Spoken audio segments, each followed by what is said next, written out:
பல புதிய அம்சங்கள் இந்த அப்டேட்டில் வெளியாகியிருக்கிறது. பல புதிய கஸ்டமைஸ் சிறம்சங்கள் கொண்ட மிகப்பெரிய அப்டேட் தான் இது. இந்தியாவில் கஸ்டமைஸ் ஹோம் ஸ்கிரீன் வசதியை இப்போது iOS இயங்குதளத்திலும் கொண்டு வந்திருக்கிறது ஆப்பிள்.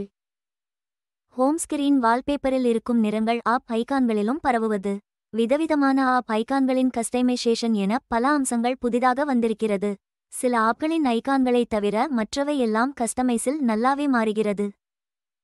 ஐபோன் பயன்பாட்டாளர்களுக்கு இது கொஞ்சம் புதிய பயன்பாட்டு அனுபவமாகத்தான் இருக்கும். முன்பிருந்த iOS 17 இயங்குதளத்தின் கண்ட்ரோல் சென்டரில் குறிப்பிட்ட வசதிகளை, ஆப்களை மட்டுமே வைத்துக்கொள்ள முடியும். இப்போது ஏகப்பட்ட வசதிகளை, ஆப்கள், விட்ஜெட்கள் ஷார்ட்கட்டாக கண்ட்ரோல் சென்டரில் வைத்துக்கொள்ளலாம். மியூசிக், நெட்வொர்க் கண்ட்ரோல், ஃபேவரட் என தனித்தனி பக்கங்கள் பிரித்து வைத்துக்கொள்ளலாம். போட்டோஸ் கேலரி, போட்டோஸ் பகுதிகளை தனித்தனி ஆல்பமாக பிரித்து வைத்துக்கொள்ளலாம். இந்த புதிய iOS 18 அப்டேட்டில் கிளீன்அப் என்ற போட்டோவில் தேவையில்லாத விஷயத்தை நீக்கும் வசதி வரும். ஏற்பாட்களில் அழைப்பு ஏற்றுக்கொள்வதில் புதிய அம்சம் செயல்படுகிறது. கால்குலேட்டரில் பலவிதமான புதிய வசதிகள் வந்திருக்கிறது. ஐபேட் பயன்பாட்டாளர்களுக்கு இது மிகவும் பயனுள்ளதாக இருக்கும். யாரெல்லாம் இதை அப்டேட் செய்யலாம்?